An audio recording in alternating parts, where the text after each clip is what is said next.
for the love, I did it for the people, I did it for us. Back on this rap-ish, I ain't even broke a sweat, homie, this practice. Pondering my next move, staring at my track list, hope I ain't miss my window. Praying like a Baptist, Seattle's own, tired of this Game of Thrones. They made a list of the best rappers and guess who wasn't on? While the disrespect continues, I'm steady packing these venues. Guess if you ain't at the table, you on the menu, and I'm that spitter, baby. They don't want you to see, but everybody's south of Capitol Hill's rocking with me. Boys smoke the trays and ponder getting their life together. I'm comfortable with my role, so I'm like, whatever. Me?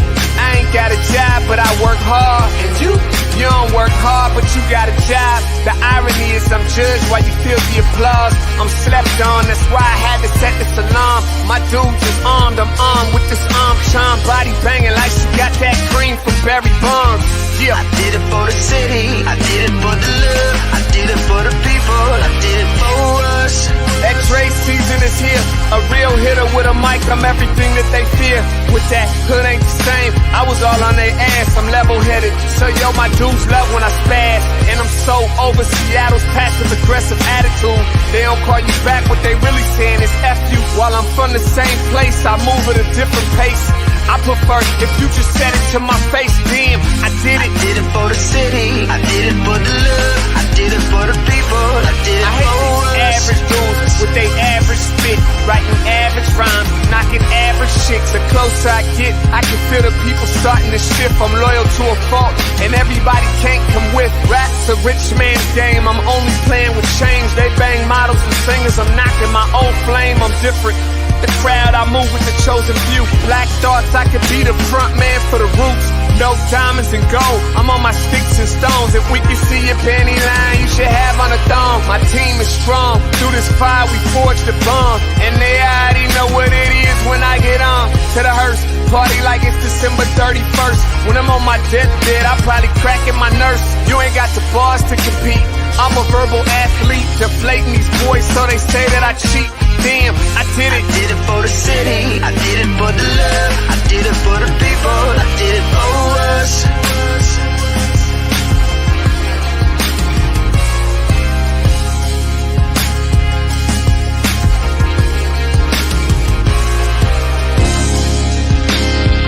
Yeah. I should probably start by apologizing for the long wait, man. You know, I know I be tripping. But I'm not just a rapper, I'm an artist. And, you know, my creative process is a little bit different than most. Nonetheless, I want to welcome everybody out to the Dre's Experience. I got TCF in the building, my whole camp's here with me. I got the band in here laying this cool-ass vibe. And I'm Seattle's own. Let's get into it. I just wanna live. God protect me. I just wanna live. I just wanna live. Welcome, everybody. Happy Friday to all of you out there. Welcome to the Morning Update Show. I am your co-host, Trey Holiday, and it is Feel Good Friday, of course. So y'all know I got to bring in my Feel Good partner, Big O. What up, Big O? Trey Holiday. Hey. Once again, thank God it's Friday. Yes, sir. We made it. Man, it's a big news week right here in Seattle, all over the place, all kinds of news that's come out. But it is Friday, Feel Good Friday. We got some real serious headlines up front, but Feel Good Friday. We've also got some guests. The mayor and some council members announced where this ARPA money is going yesterday. So we got the wordy and nerdy Kevin Schofield to come break down all the numbers. You know what I'm saying? We're getting all the smoke screen out the way. We're gonna do that. And also, I'm very excited about this, Trey. We have Olia D'Alessandro. A lot of people don't know. That's our director extraordinaire. But she's also the lead singer of the Tres Leches band. Yeah. And so now there's a few people in the audience right now. It's like, oh, word? Oya. Like, you know, I mean, Oya does a lot, not only here, band, KEXP. Oya's going to join us. Big concert tomorrow at the Museum of Flight. So we'll discuss that as well. Oh, so exciting. Y'all know I got to say, shout out to my Capricorn sister, Alia D'Alessandro, doing it all, wearing the multiple hats. I am so, so honored to be in the Capricorn family with you, girl. Look at you. We always get ganged up on around here in December, January. Back to the formalities. Want to welcome everybody to the Morning Update Show and remind you right now is a perfect time to tag and share the stream. Go ahead and tag and share the stream with people who you feel could appreciate culturally relevant news and information emanating from right here in the Emerald City. Got to give a big shout out to our partners over at the South Seattle Emerald and KBCS 91.3 over in Bellevue College. Also want to remind everybody that you can listen to the Morning Update Show as well as all of our other programming here at Converge Media anywhere where you listen to your favorite podcast. That's SoundCloud, which you see right there on the screen. I think we'll put the link in the comments, as well as Apple, iTunes, Spotify, anywhere you listen in the podcast. Just go ahead and type in Converge Media Network. And as usual, passing on this information that the vaccinations, the big vaccination locations, the megadomes, they're gonna be closing. Looks like the second week in June. But right now, vaccinations are out there. They're free. Like I said, if someone's telling you to Cash App them or send them Venmo or PayPal for a vaccination, don't do it. And if someone's saying that they could deliver the vaccination to your house via mail, that's not it. Vaccinations are wide open and available here throughout the city of Seattle and King County. Man, just go to the city website or King County's website, and it's all good. Yeah, absolutely, man. They're wrapping it up. A lot of folks have been getting vaccinated, utilizing that free vaccination opportunity. Folks coming from everywhere to really, hey, I don't want to have the appointment. There's an opportunity for you out there. Yeah, I mean, in the city of Seattle and even King County Public Health, Seattle, King County, they've definitely made the vaccination readily available for people that are out there who want to be vaccinated. So, all right, jumping into the headlines, real big news. It broke at 11 a.m. yesterday, right when we went on air. Attorney General Bob Ferguson came with some charges against 3 officers involved in the death of Manuel Ellis. Here's a clip here from King 5 in which they spoke with Ellis family members yesterday. Yes, Mark. So it was a very powerful moment today as we heard from the family of Manuel Ellis. They've been waiting 14 months for these charges, and I can tell you the entire room felt their strength and determination for justice. A family united with the knowledge that 3 Tacoma police officers are now charged, but their resolve for answers started the night Manuel Ellis died. I'm going to tell you who I am. I am Manny's mom. Ellis's mother, his sister and brother still mourning. The last time I saw my brother was laying in a casket. It's the worst day of my life. Oh my God, stop hitting him! In March last year, Ellis was walking home after getting a snack when he encountered the police, something his sister Monet will never let go. Where there was powdered raspberry-filled donuts and a water bottle on the scene. That's what my brother got killed for. My heart is heavy. Today, Ellis's family says they will keep asking for accountability as they did from the start. It was us that demanded the governor to get Pierce County off of this investigation. This is his work. Ellis's mother taking a moment to tell us how her son will be remembered. Manny was a drummer his whole life, from the time he was 3 years old.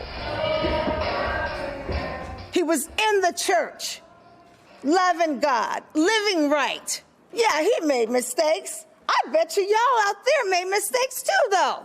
It's hard for me to be happy. It's hard for me to want to celebrate because of so many things that are still currently being overlooked. This is about Manuel Elijah Ellis. This is his work. So help us with it. You can really hear the conviction in everyone's voices. Ellis's mother telling us she believes her son's death has a purpose. It is very clear the family is doing everything it can to ensure law enforcement accountability to prevent this from ever happening again. Live in Tacoma, I'm Christine Pei, King 5 News. Yeah, that is the direct sentiment here that I'm feeling. And in so many families who have lost loved ones to police brutality, I understand where you are coming from. You know, Manuel Ellis's mother has every right to say, look, we are going to continue to press for justice. And I love how his sister uplifted there that it was them who made sure that the governor understood Pierce County folks could not be a part of that investigation. So much of this stuff runs deep. It runs up the chain. We see it here in Seattle all the time. We were just talking about the commanders, that may have done this or that when it comes to protesters and releasing gas and all of this. At the end of the day, a lot of this stuff runs deep. It is multi-layered. And I'm so thankful that the family was able to bring that sense of resilience and strength and persistence with this case to the rest of us, because that's what's really needed oftentimes. Oh, you just got to allow yourself to be involved in the process of seeking justice, period. Right. And the kind of irony of it is that most people in Seattle were totally unaware of the Manuel Ellis case until the death of George Floyd. And then that's when the awareness really built here in Seattle. And it's like, yo, this was down there, in Tacoma. The 3 officers were booked into the Pierce County Jail. Of course, we already know it's a long road all the way into trial, and we'll see where it goes from there. Some people definitely feeling charges should be harder, you know what I'm saying, a higher degree in the charges. And it's a lot of pushback from it's interesting too. It's a lot of pushback from Tacoma, from their police officers union and everything else. Well, I mean, what would you expect from the union? But 14 months to get this. And you remember, this was like peeling an onion, man. There kept being layers. This agency had to recuse themselves. That agency had to recuse themselves. This agency. And so, but it's good that the show, at least this part, is on the road. And that the family, their efforts and, in getting the word out there and amplifying and keeping pressure on this case, it's now moving forward. Yeah. So on the national news, and actually down to Tulsa, Oklahoma, we talked about this, 100-year anniversary of one of America's worst race riots, where the Greenwood neighborhood of Tulsa, Oklahoma was burned to the ground by white people, basically there. This was a thriving, prosperous Black business and residential district there in Tulsa, Oklahoma. And what a coordinated effort. The white people there came and burned the whole neighborhood down. They dropped bombs from airplanes. There's hundreds of people killed. So anyway, it's the 100-year commemoration. It's coming up this weekend. And it looks like the actual celebration has been canceled. This is from CBS this morning. A special event to mark the 100th anniversary of the Tulsa, Oklahoma race massacre was canceled yesterday at the very last minute. We've got new information now explaining why. Hundreds of Black people were killed or injured by a white mob in that 2-day rampage that began on May 31st, 1921. More than 30 blocks of Black-owned homes and businesses were destroyed, and the catastrophe was covered up for decades. Omar Villafranca is tracking the decision to cancel Monday's event. Omar, this was shaping up to be a very big occasion with very big names. What happened? Good morning. This news came as a surprise to everyone. The event was actually called Remember and Rise and had been in the works for months. And it was going to be held at Tulsa's One Oak Field on Monday, which is the 100th anniversary of the massacre. Singer John Legend, activist Stacey Abrams were set to headline the nationally televised event. Tickets were sold. 6,000 people were going to attend. But CBS News has learned that an attorney for the survivors and their heirs made demands that the organizing commission considered unreasonable. Now, in their public statement, the organizers cited unexpected circumstances with entertainers and speakers. But a commission source showed us an email of demands that were sent on Sunday from a lawyer representing survivors and their descendants. It includes $1 million each for survivors of the massacre and a non-negotiable $50 million pledge to a fund for survivors and descendants. Now, the source also tells us that the commission and the attorney had already agreed on financial terms, but the new demands could not be met, at least in time for Monday's events. And Gail, we spoke to the lawyer about his email. I want to get this correct. He claimed that the commission had not been negotiating in good faith for months and that the survivors had never agreed to be at that big event. Now, the commission is also saying there are other events that are planned. They will go on as planned, and they're hoping they can still mark the day what happened and also highlight the efforts to pay restitution. Yeah, I mean, I don't know this particular details of this event, but it's crazy because it would be interesting to see, like, who sponsor it, this and that. A lot of times, like in our community, and especially we see this with our elders. We see people go and they'll get a lot of money, they'll get grants or something, and then they'll go and put our people's name in it and make up a part of it, unbeknownst that, say it was a sponsored or paid event and everything else. And I think that, yeah, I mean, the survivors there are basically saying, because this is like Tulsa's way of apologizing and everything else. There's a few lawsuits out there for reparations, but once this moment passed, I mean, America, the country, the spotlight, people are going to be like, oh wow, this is great. John Legend sang, Stacey Abrams talked, and the descendants there whose generational wealth, a lot of these people have been in perpetual poverty. We saw the woman who went to the Capitol the other day, stopped school after the third grade, and and everything else. Man, I'm not mad at these demands, to be honest with you. I don't know if this, if this committee is the people to pay it, but I'm not mad at that.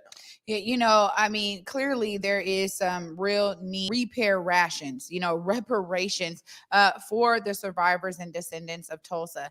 That is very clear. I think that what makes it murky is as you're planning an event, right? And you're thinking about this kind of national spotlight, bringing in these big name folks, what is their fee? I can understand why survivors would be like, wait a minute, man, there's, people buying tickets to this, over 6,000 people, and understanding some of the finances around such a large event.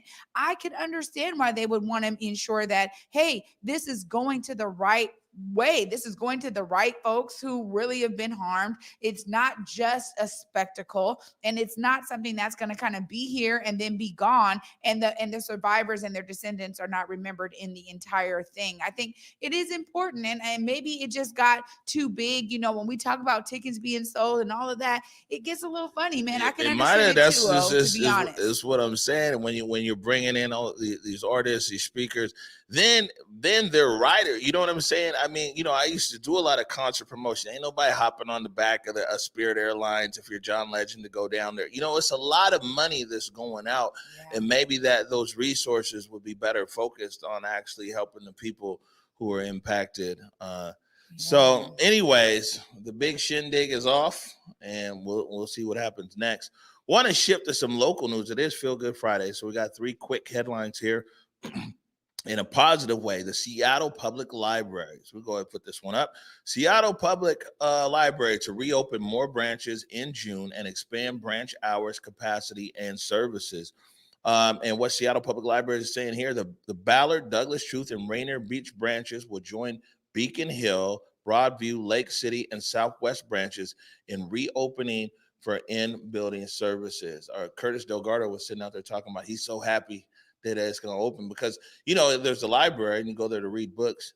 We hope that's what Curtis is doing. But he also, there's meeting rooms there. There's spaces. There's all kinds. There's internet. There's everything else. Seattle Public Library has one of the best systems in America. So it's good to see this opening back up, especially when we're up there at Douglas Troop. It was a long line outside. Absolutely. And I think that, when we talk about a lot of folks that utilize those services, that's a part of our kind of socialist pieces of this country. And really, there's a lot of folks that need those services. They may not have the internet connections at home. They want to go there and use the printers, go there and use those meeting rooms. And I think it is important that we celebrate the fact that they're opening up. I know a lot of folks on my team have been waiting to dive into the archives and haven't had a really great opportunity to do so online. So there's a wide variety of ways why folks should be excited about that. All right. Other news here, I know people have been telling you that Seattle is dying and that our soul was MIA and they're looking for our soul. Well, surprise, surprise. We're going to put this one up here. Surprise, Seattle was the fastest growing big city in 2020. And this is from the Seattle Times. Gene Balk, also known as the FYI guy.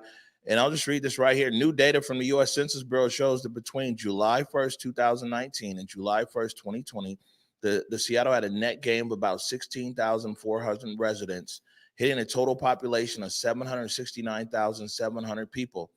This means that among the 50 biggest U.S. cities, Seattle is number one for growth in 2020. Now, growth, I mean, yeah, overall, it's a good thing. We know growth impacts us differently. But still, you know, this narrative out here, oh, people hate Seattle. Why would you want to move to Seattle? Seattle's horrible. Seattle's dying. Seattle, number one for growth. I can tell you this much, anybody who's looking to buy a house right now understands this growth firsthand, okay? I mean, because the ways that we're seeing it in terms of market trends is that, you know, houses are going for way above listing price. They're getting sold in a day or two from getting listed. I mean, the opportunities to showcase this growth in a wide variety of ways for Seattle is there for us that are here for sure. I know I feel it in a multitude of ways. So congrats to Seattle, but let's also think about how we're going to maintain that growth. All right, one last one here, and we're going to take a break, and we'll be back with Kevin Schofield to talk about the ARPA. This is one that I know Jake Gravbrot could appreciate. We'll go ahead and put this up. Juneteenth, now a free day at Washington State Parks. You know, Jake Gravbrot with his show GTFO, get the Lloyd Gregory would say, get the fellowship outside. But yeah, Juneteenth will now be a free day for Washington State Parks across the state. Great opportunity. Washington has some very amazing parks across all kinds of different topography, from the Olympic National Forest, all the way over in the Eastern Washington and in between. So Juneteenth, you got another opportunity to get into the parks. It's free. Well, I know that makes you happy as a geologist at heart over there, but honestly, it is a great thing. And I think there are so many amazing parks to explore. I know, shout out to my cousin, December. She takes her kids out there and she's always sharing parks with me. And like, did you know about this one? Did you know about that one? So I've been learning, man. We got some little hidden gems too that are pretty cool. All right, good stuff. We're going to take a quick break one right now. When we come back, we have Kevin Schofield, the wordy and nerdy, is going to break down this announcement that the mayor made yesterday about where this ARPA funding is going. You're watching the Morning Update Show. I did it for the city, I did it for the love, I did it for the people, I did it for us. Back on this rap-ish, I ain't even broke a sweat, homie, this practice. Pondering my next move, staring at my track list, hope I ain't miss my window. Praying like a Baptist, Seattle's own, tired of this Game of Thrones. They made a list of the best rappers and guess who wasn't on? While the disrespect continues, I'm steady packing these venues.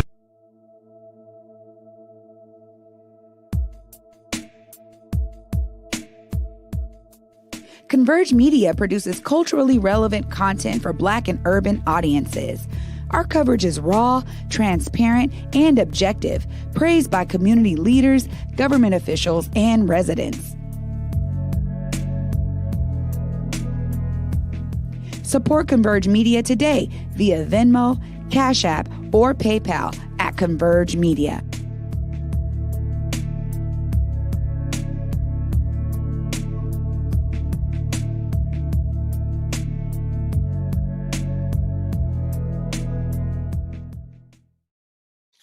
All right, welcome back to the Morning Update Show. And man, this just tells you how talented Aya is, because right now Aya is directing the show, but in a little bit Aya is going to be over here. Aya D'Alessandro, please bring in Kevin Schofield. Hey, good morning. There he is. How you guys doing? Kevin? Hey, Trey, I have to tell you, I was listening to you guys at the top of the show, and I have to share something with you. I am also a proud member of Capricorn Club. Ah, there we go. Another hard worker right there. Shout out to you, my Capricorny brother. Just blew it. All right, Kevin. So, You know what we got over here as far as overlays and stuff like that. And so we'll wait for you to tell us to put it up. But the mayor announced this ARPA funding yesterday. It looks like it's a lot of money that came in. It's a lot of money that's going out. So why don't you walk us through it? Yeah, so the mayor and Council President Gonzalez and the Council Budget Chair Mosqueda announced yesterday their draft plan for how to spend the first part of the federal ARPA funding that they're getting. That's the American Rescue Plan Act. They expect to get $128 million this summer from that. And they're putting a bunch of buckets. So, one of the graphics you have there is sort of the top level buckets that they have there. Yeah. And so they've got in these different 5 buckets. When you start breaking it down, you see, some interesting sort of big spends on things. $25 million in direct aid to individuals. This kind of builds on a plan, on a previous program run by the Office of Immigrant and Refugee Affairs, although the $25 million is supposed to go hopefully to a broader set of people than just immigrants and refugees, but it'll definitely hit that community as well. $28 million to build new permanent housing, and they're hoping to match that with new state funding also from the ARPA funding to get to about $90 million altogether. That should build about 300 more units of permanent affordable housing for the city. $15 million for reopening city government. We heard a little while ago, you guys were talking about reopening a bunch of library branches. So that would help with that, as well as parks, arts programs, city buildings. They've got to, retrofit some city buildings to make sure that they're safe, as we come out of COVID. There's going to be about $22 million in stabilization grants for small businesses, for nonprofits, arts and culture organizations, community organizations. And in particular with that, they want to make sure that they get to organizations that may not have been eligible for earlier rounds of COVID relief funding. There were definitely some groups that got left out from those. And then about $20 million in homelessness spending to sort of build on money that was already budgeted from programs and expand them a bit more. Diversion, rapid rehousing, an RV safe lot, tiny home villages, build some more tiny homes and some hotel room space.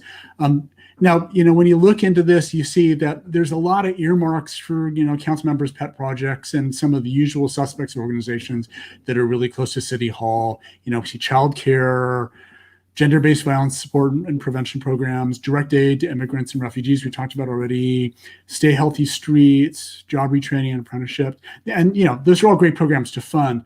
But, one of the issues with this is they're spreading this peanut butter really thin. So, the RV safe lot, that's going to do maybe 25 RVs, they think. And while there's, thousands of people literally living in their cars and RVs in the city, they expect they're going to create about 130 units of homeless shelter. So that's really just going to be a drop in the bucket.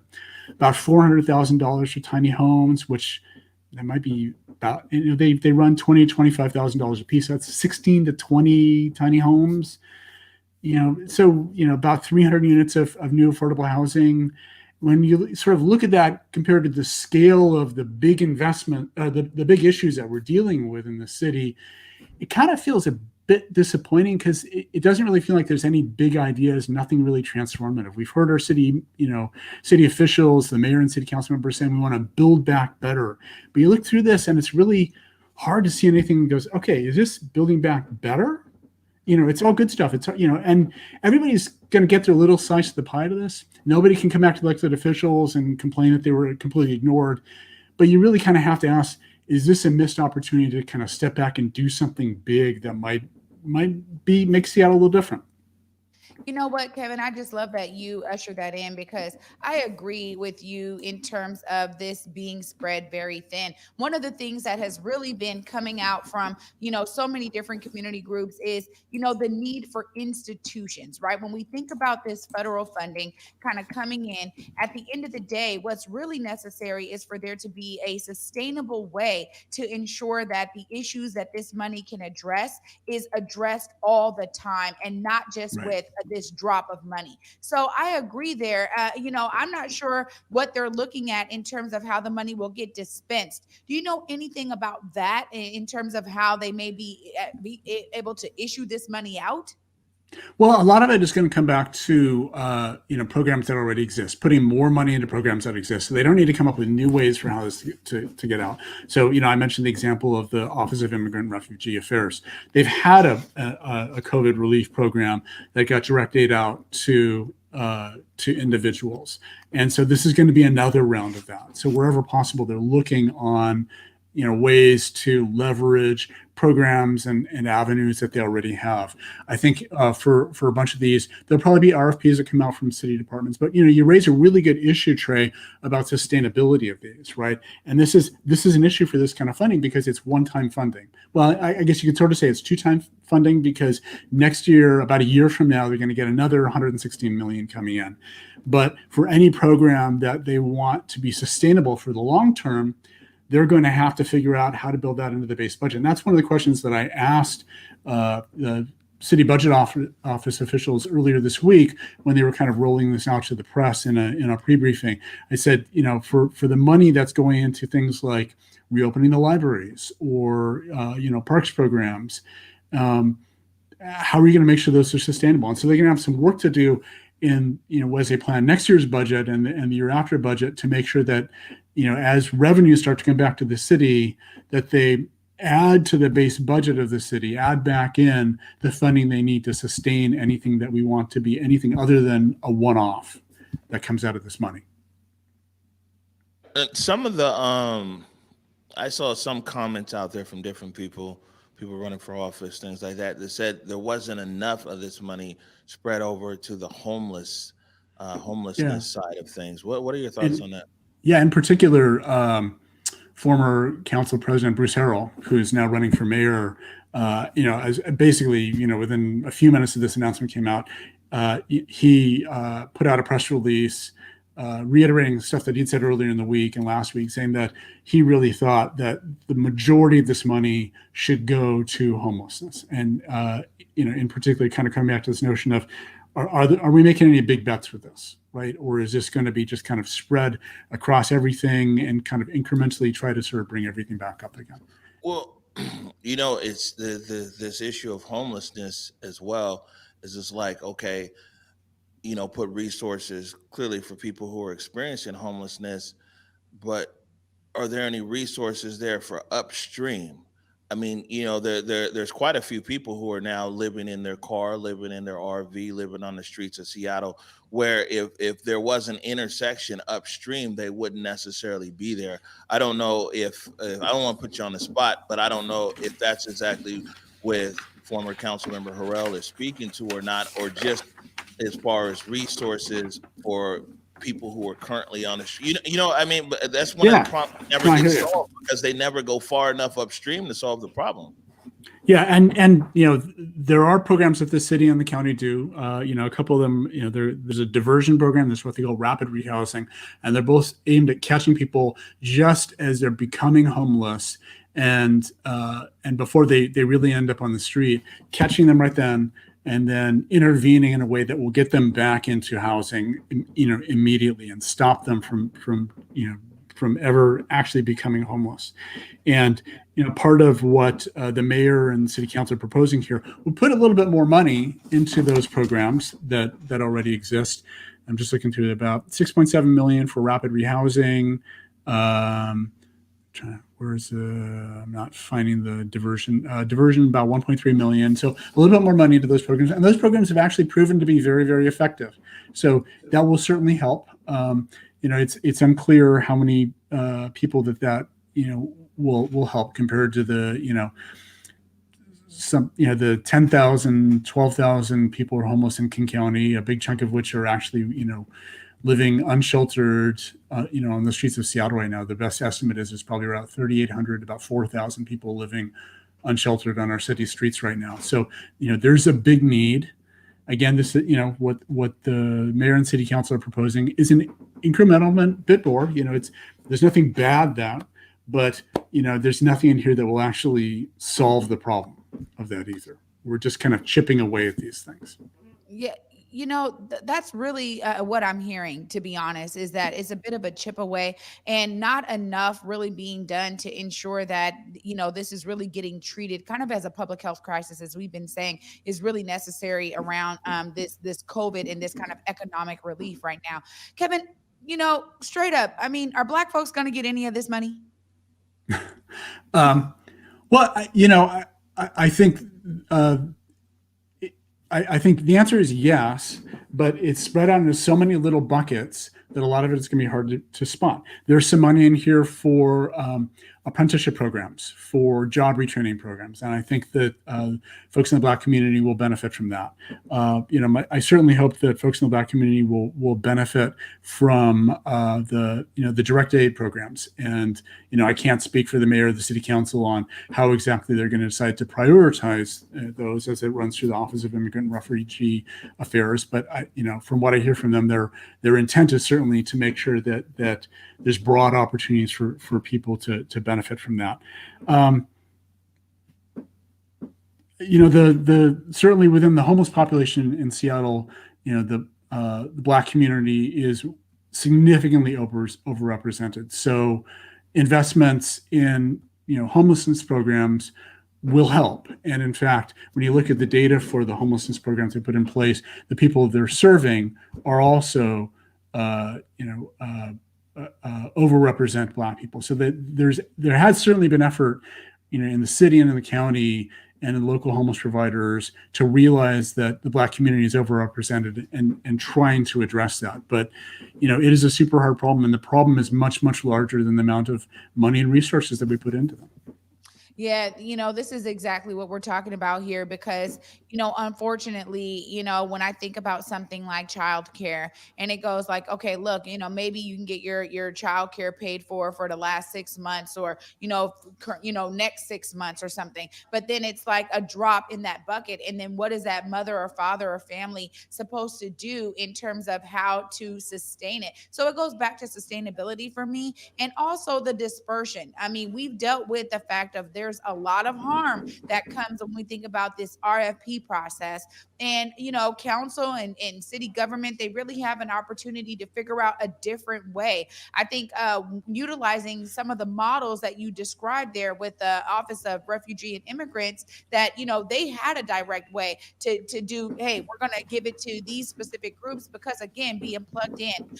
From your perspective here, Kevin, as we kind of look at how spread this money is, I got to ask you about this impact. At the end of the day, this money is really there to be a rescue plan, right? How much is it rescuing?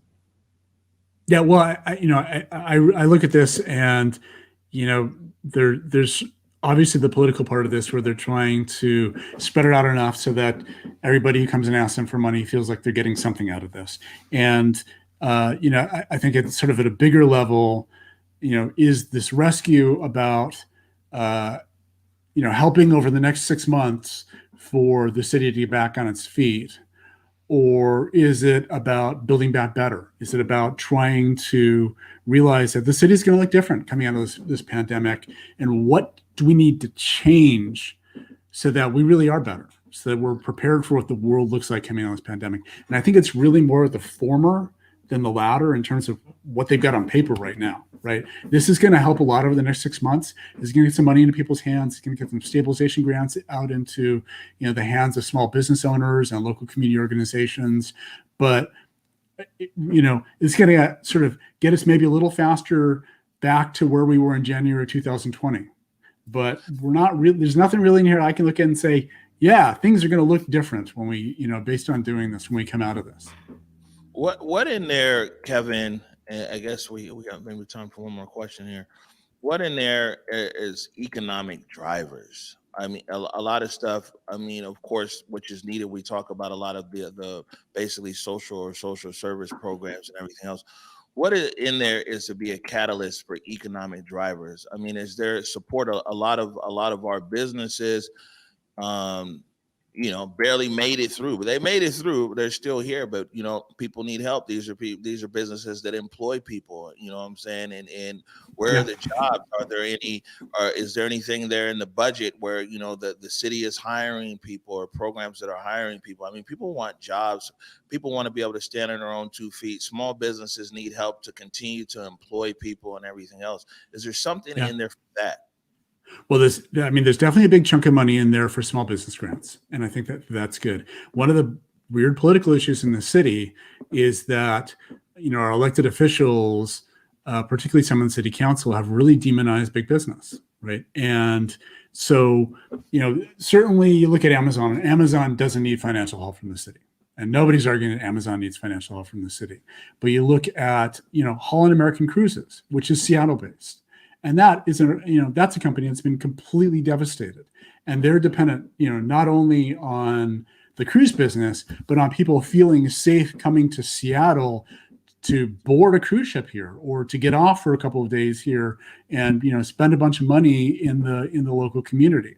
And but because City Hall has demonized anything that might be considered big business, there's no money in here that would really benefit sort of bigger businesses that might hire back a lot of people. So it's going to be a lot of sort of small incremental. This small business might be able to hire back 1 or 2 people. This one might be able to hire back 2 or 3 people, rather than sort of larger scale things that might change or accelerate the way that some of the bigger employers in the city might recover. And again, nobody's arguing that Amazon or Microsoft need a financial bailout, but there's a lot of what about Nordstrom, right?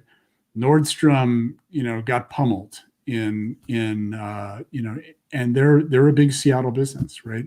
And is there anything in here that would help them recover? No, there's nothing in here, and that may be too much to ask about that, but there is I do think we do need to acknowledge the political environment that's been created in the city that makes it hard for the city to even broach the subject of doing something that might help medium to big size businesses. Yeah. All right. Kevin Schofield. Kevin, do you have this up on your website? Yeah. So I wrote an article about this. Just a couple last thoughts here. So there's got another $35 million coming from sort of more targeted parts of the ARPA funding later this summer. So the city council is introducing, this legislation for this $128 million this Tuesday. They want to get that passed out and done by the end of June, but they're going to come back at the end of the summer and deal with this other $35 million they expect. And then in the fall, as they deal with the 2022 budget, they're going to sort of build in the other $116 million that they expect to get from ARPA funding next year. Wow. All right, good stuff. And people can find you at sccinsight.com. Right? Yep. Everything is there. The wordy and nerdy Kevin Schofield, thank you for taking the time to break this down and go through everything step by step. I encourage people to go to sccinsight.com and read up on it more, man. Have a wonderful weekend, Kevin. Yeah, thanks so much, Kevin. All right. Thanks. Yeah, so Yeah, always great to hear from Kevin, to be honest. And I think that so much of what he pointed out here is what so many other people are saying. Kevin really do be on the money, man. I gotta say. Yo, I'm saying, like, the amount of time that this guy spends listening to public comment and researching and going through it, it's a lot, but it shows, it comes out in the work. Yeah. And so I always call him up and say, man, what's the breakdown on this? Because some of the stuff they sent out is like 200-300 pages. I can't read it all, but give us the details. Yeah, but I really encourage people, sccinsight.com. You go there, you check that out. We're going to take a quick ZYD break right now, and our director is changing hats. Oh, look at that right there. Oh, yeah, D'Alessandro from Trace Leche's band joins us right here on the Morning Update Show. Public Health, Seattle, King County, Zero Youth Detention, along with our partners from across the South King County region, are committed to reducing violence and creating the conditions needed for our neighborhoods to be safe and free of crime. Too often, the response to crime and violence has been a piecemeal approach with a program here and a program there. When family units collapse, schools fail to educate, the economy fails to produce jobs, and crime rises, we've looked to law enforcement and punitive measures to save us. Nothing could be more wrong or further from the truth. Law enforcement can't shoulder all the burden or take the rest of us off the hook. We are acknowledging the lived experiences of Black, brown, and indigenous communities. We are centering community as the experts who can effectively identify key issues related to systems, policies, and practices that impact children, families, and communities of color across this region. Those most impacted by the issues will help call out and identify the root causes, including structural and systemic factors. 150 residents will partner with King County to develop strategies, solutions, and an action plan that explicitly addresses system changes needed and eliminates barriers to access for Black, brown, and indigenous folks. These residents will also identify the criteria used to measure our collective success. Simply put, we need your help as we do the work needed to make King County the safest in this country.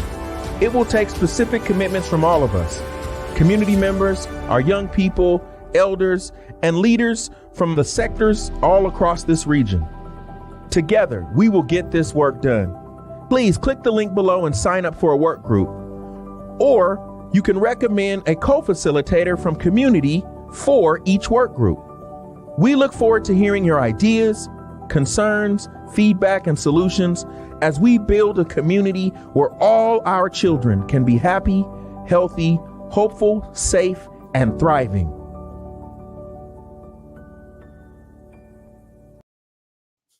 All right, welcome back to the Morning Update Show. Definitely want to encourage you to go to zerojouthdetention.com/work groups. They need your input on how to make a safer King County for all of us.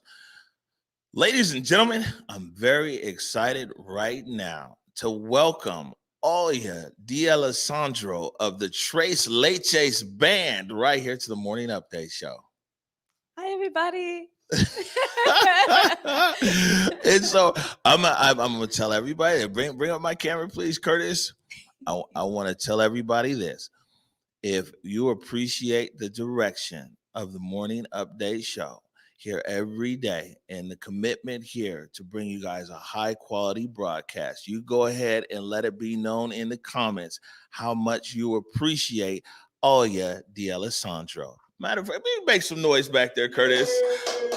That's what I'm talking about. That's what I'm talking about. Welcome, Olia. Thank you. Oh, thank you so much for having me on the show and giving me some time so I can talk about a little bit of what I do when I'm not here. Yeah, and this is what I'm saying. I think that our audience, I know we're going to talk about the show that you have tomorrow, but I think our audience is probably real interested to know all of these things that you have going on. So you can tell us about you. Yeah. So it's nice to say hi to the audience. I get to read all of your comments when I'm directing behind the scenes, and I've come to know a few of you, and it'd be great if any of you got tomorrow free. I'm doing a show with my band. We're called Tres Leches, and that's kind of what I do. That's like my passion project, and we've been doing live streams throughout the pandemic, but this is going to be our first show where there's an actual audience where we can play live and actually see faces and in real time and see if we're doing good or bad. Oh man, bring this back up on wide.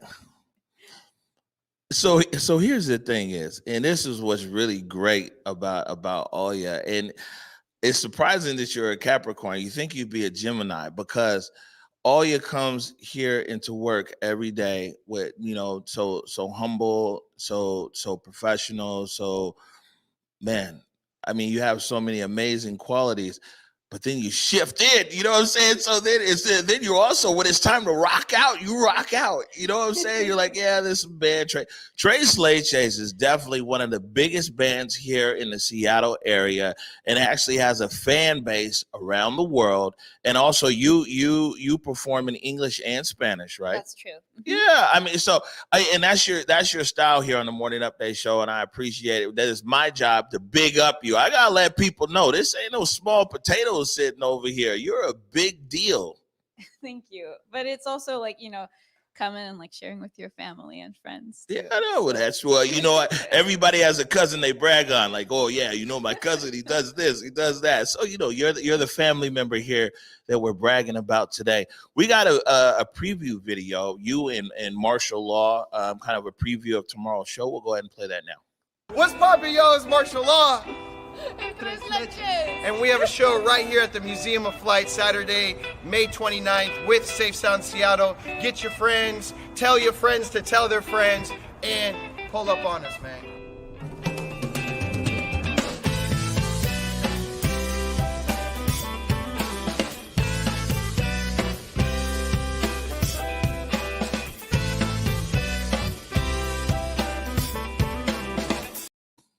See, you saw the visual. So now people see what I'm talking about. Oh yeah, tell people, what can people expect tomorrow? Well, it's a really cool first show to come back to. It is like socially distanced and outdoors under an airplane hangar with just like a ton of airplanes around. So it's kind of a cool event just to even go to just like mingle beforehand and get a drink, and you get to read about all the airplanes. And the show is going to be pretty stellar. We're going to descend from the first 747 ever made. And I got to go inside there when we were running around with Martial Law Band doing the promos for it. And it's like, it looks so weird because it's like where they did all the testing for it. So it doesn't look like a regular airplane. And actually, I think we got a few pictures when you were out there. That's true. We do have photos. Yeah. So we'll be doing antics like that, climbing on stuff, very high energy show. And you can see how much fun we had when we were doing these promo shoots. That's inside a space shuttle. It was pretty cool.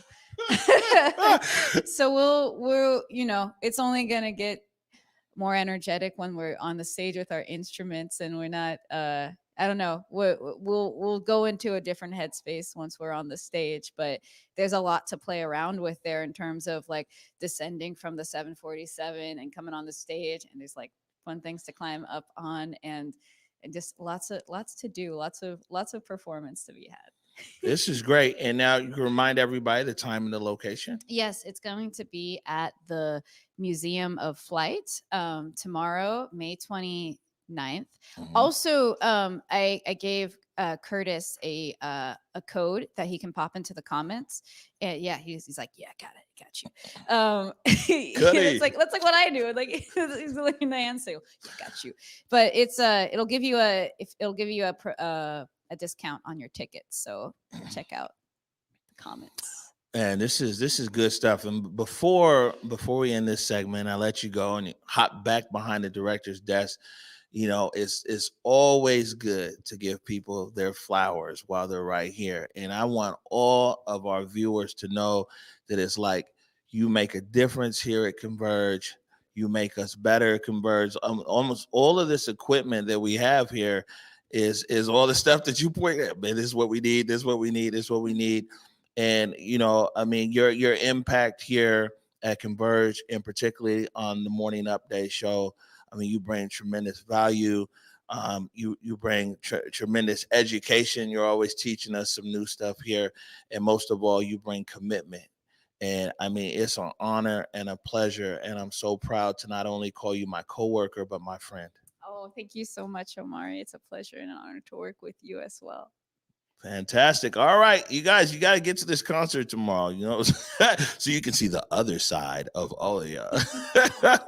We're going to take another ZYD break right here. When we come back, Trey Holiday returns to the set. You're watching the Morning Update Show. Public Health, Seattle, King County, Zero Youth Detention, along with our partners from across the South King County region, are committed to reducing violence and creating the conditions needed for our neighborhoods to be safe and free of crime.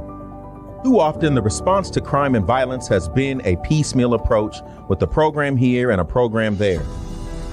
When family units collapse, schools fail to educate, the economy fails to produce jobs, and crime rises, we've looked to law enforcement and punitive measures to save us. Nothing could be more wrong or further from the truth. Law enforcement can't shoulder all the burden or take the rest of us off the hook. We're acknowledging the lived experiences of Black, Brown, and Indigenous communities. We are centering community as the experts who can effectively identify key issues related to systems, policies, and practices that impact children, families, and communities of color across this region. Those most impacted by the issues will help call out and identify the root causes, including structural and systemic factors. 150 residents will partner with King County to develop strategies, solutions, and an action plan that explicitly addresses system changes needed and eliminates barriers to access for Black, Brown, and Indigenous folks. These residents will also identify the criteria used to measure our collective success. Simply put, we need your help as we do the work needed to make King County the safest in this country. It will take specific commitments from all of us, community members, our young people, elders, and leaders from the sectors all across this region. Together, we will get this work done. Please click the link below and sign up for a work group. Or you can recommend a co-facilitator from community for each work group. We look forward to hearing your ideas, concerns, feedback, and solutions as we build a community where all our children can be happy, healthy, hopeful, safe, and thriving.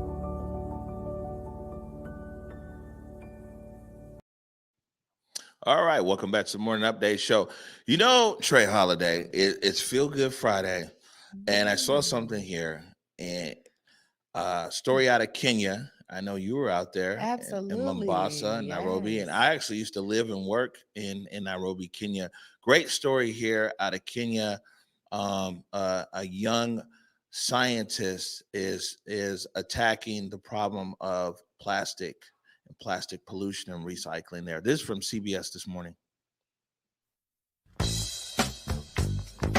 This morning, our series Eye on Earth travels to Africa to learn about a creative approach to plastic pollution that's showing up all around the world.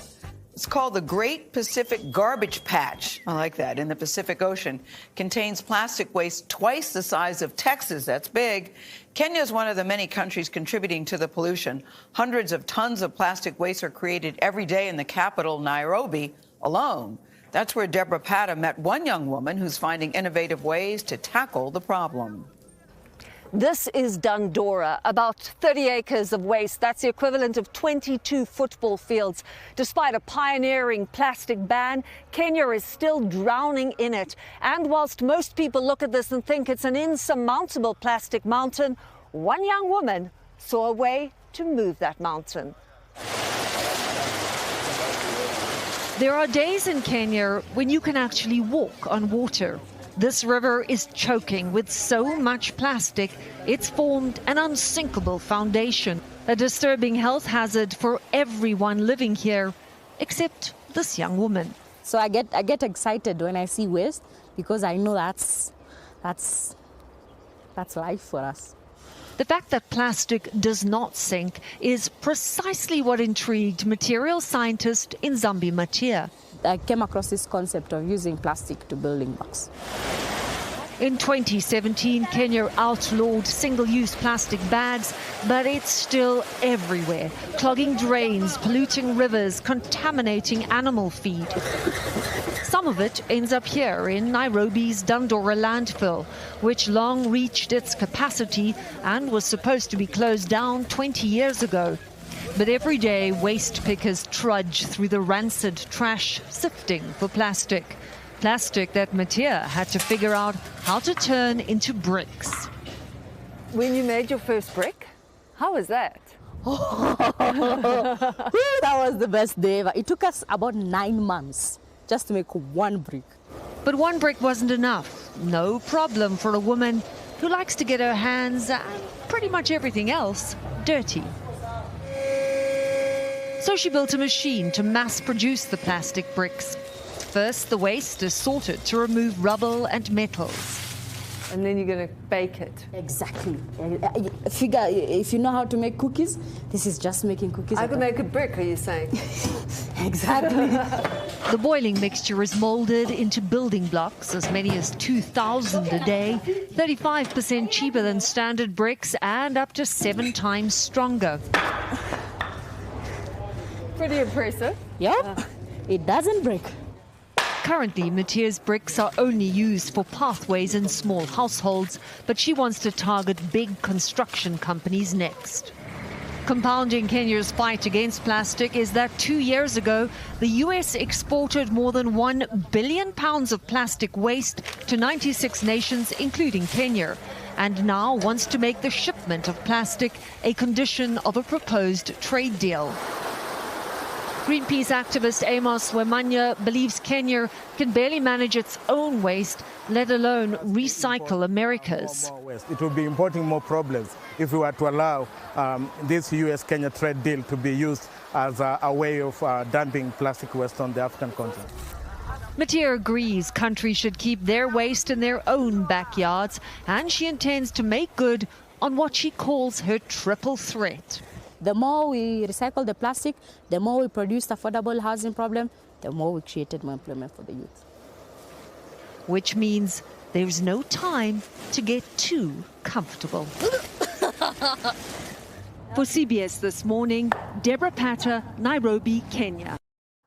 Wow, what an amazing story right there. Again, innovation, resilience. When I think about all of the words, brilliance that is coming to mind about this young woman's mission and literally seeing it through, creating jobs for youth, creating affordable housing opportunities with those amazing bricks. You know, when I was in Kenya, I was doing plastic projects. We were clearing out the oceans and clearing out the waters. Man, it is so serious how much plastic is there. And to hear that we as a nation are sending our plastic and trash over there, it is really disheartening, man, to be honest. But I love the resilience of what she's doing there. And I just am glad that CBS was able to pick it up, man. It's a huge story. Yeah. And I mean, there's so many countries around the world. A lot of these deals that are made, people see the top level part of it where it's like, oh, we're giving X number of million or even billions of dollars in aid, but it's a lot of other stuff that goes in there. And trash is one of these things. And you'll find that a lot of countries on the African continent, I mean, they're already being choked with trash. And it was a big deal all across East Africa, banning single-use plastic bags. They're trying to, figure out a way with the plastic bottles and everything else, because there isn't a secondary side that's infrastructure that's in place to deal with all the plastic that's over there. So it's good to see this innovation there. It's Feel Good Friday. You know what I'm saying? And there's some Black girl power. So I knew that you would appreciate that. Absolutely, I did. And you know what? Honestly, because I've been there in Kenya and saw the mounds, you know what I mean? As I would go through and I'd see these Italian villas that were just spectacular. You're like, whoa, who lives in there? And then, you go down the road and you would see these mounds of trash. So to be honest, it really does my soul some good to see some solutions being built around that issue. Absolutely. Black girl magic for sure. All right. Good stuff. So last Friday, we were joined by the team at Weird at Night. We got to go on there. We can go ahead and put this overlay up. We want to remind everybody Saturday at 10 p.m. Weird and I checked it out last week too. It was pretty weird. Yeah. they love to keep it weird. You gotta love that. Yeah, well, I mean, they're passionate in their art and in their visuals and everything else. So want to remind everybody Saturday 10 p.m. and we'll go ahead and we'll put across. They sent another slide too. We weren't able to get it up, but we'll put the lineup. Yeah. For this weekend. They're trying to get you on there, Trey. Hey, yeah, I told them I am so ready for it because honestly, I think weird is the new normal. I mean, as we talk about all of these changing demographics and changing things, this and that, this transformative time, we need to make weird the new normal too. Kevin Schofield said that Seattle wanted to build back better, but it doesn't look like it. Maybe we can build back weird. There we go. Up for it. We'll go that part. Also want to remind everybody this Sunday at 8 o'clock, another episode of Truly Unruly. That is Marcus and Jessica Trufant, their show, Truly Unruly. And man, they be talking about some real married couple issues on that show. Man, it's really dope, man. It's Black love. And actually, we're going to have Marcus and Jessica Trufant back here on the Morning Update show in probably the next week or two. Nice. And then we've got to go ahead and hit the jingle, all ya.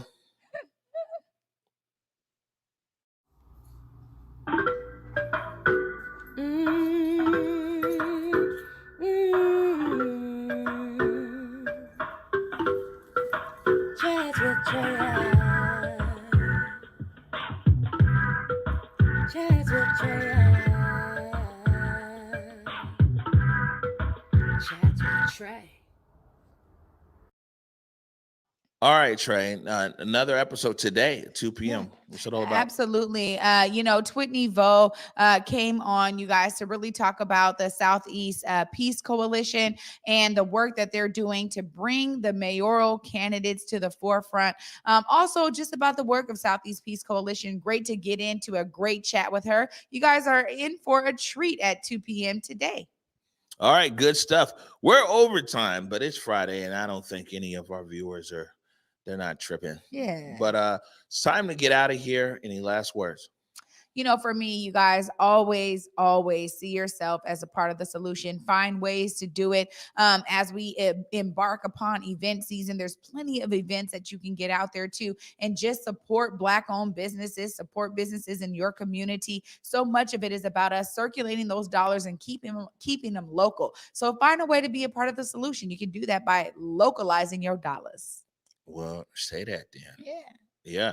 Want to remind everybody, next week, Converge Media returns to the Hill, the Capitol Hill. We're broadcasting live from Cal Anderson Park next Monday through Friday. We're open for public comment. So, this is what a year ago, we were sitting up there on Capitol Hill and we were doing the morning update show, and man, people would just walk up.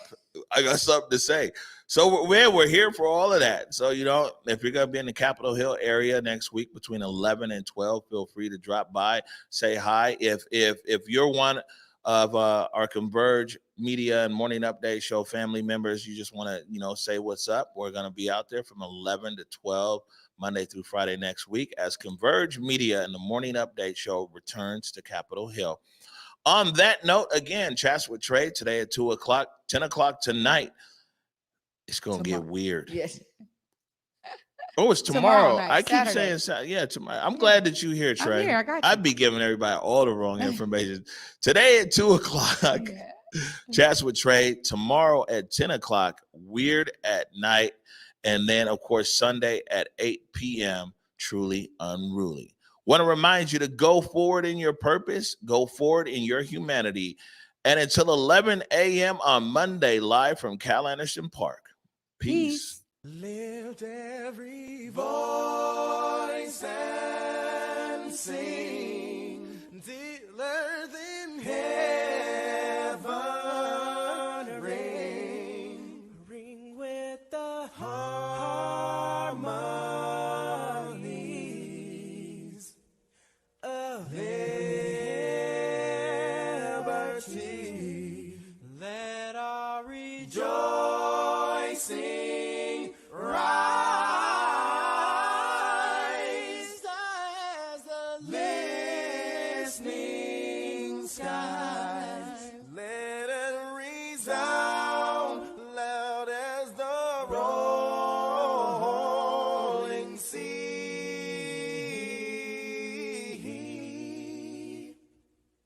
Sing a song full of the faith that the dark past has taught us. Sing a song full of the hope that the present has brought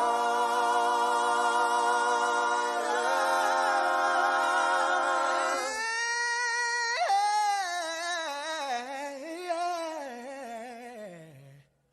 Facing the rising sun.